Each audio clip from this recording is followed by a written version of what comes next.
All right, y'all, let's break down some realizations or moments that stood out to me during my 5 day water fast.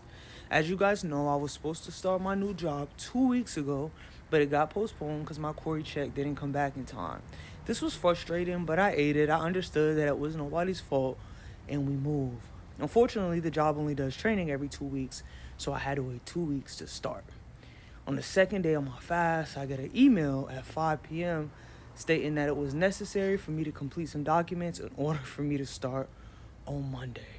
So now the 2 weeks is going by. It's finally time for me to start, but it's the end of the day, and I got forms that I need to complete on Friday in order to start on Monday. I'm frustrated now, and not to blame anybody because it was no one's fault. I was just frustrated at the idea that I might not be able to start a job that I had already been waiting weeks to begin in the first place after being out of work for 3 months post-injury.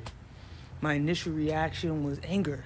I felt the red cheeks, I felt my face getting hot, and I just knew in that moment the circumstance was bringing me out of body. I had to ask myself, what is this emotion that I'm feeling? Is it anger or is it fear? And the truth is, it was fear. I was afraid that if I wouldn't be able to start my job this week, I would have to wait another 2 weeks and I wouldn't be able to afford anything.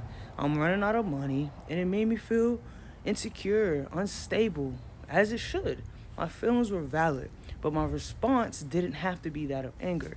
I went into my bathroom and I took a deep breath, and my higher self said, "Clear, you're going to be okay either way." So I took a deep breath and I repeated that out loud to myself. I'm going to be okay either way. Moments later, my phone rings. It is my new boss calling me to say, "Hey, listen, I know this is last minute. Let's work through this together. Let me help you make sure that we get these documents out so you can start on Monday." You see, I could have responded out of anger and frustration, but instead I breathed and I allowed God, Source, Universe to move through me and handle this situation appropriate. I chose to operate from love, the God within every single one of us, and it ended up working out perfectly. I started my job, and not only did I start a new job, I started a job when I walked in, they were saying, "This is the Kalia Butler, the author. We're honored to have you." So remember, when life brings you uncomfortable circumstances and you feel yourself getting out of body, ask yourself, where does that stem from? Feel into it, and then remind you that you are going to be okay either way, because you will. I love you.